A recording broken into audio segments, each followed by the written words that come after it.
ও আমার হায়াবুসা গাড়ি এখন জিপিডি বদলাইম আমার হিরোর হায়াবুসার ক্লাস 6 বদলানি আর বদলাইতে লাগবে এখন চেক করার বর্তমানে মেইন প্রবলেম হইল ওটার জিপিটি এটা স্ট্যান্ড পিক আপ যে সময় উঠে তখন একটা সাউন্ড বাড়ায়। আচ্ছা দাদা এটা জিপিটি কিটা বদলাই পায়নি না ইয়ো ও তো ইঞ্জিনের কালার কিটা হয়েছে আর ওটা সাউন্ড করতে আসলো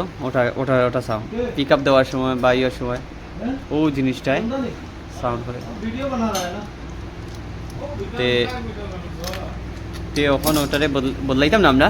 গ্ল্যামার আর সুপার স্প্লেন্ডারও মানে জিপিটি বদলাইতে লাগে না ব্যাক করিয়া লাগাই দিলে আবার ঘুরাইয়া লাগাইলে ওই যায় খোলা আর পরে দেখাইতাম।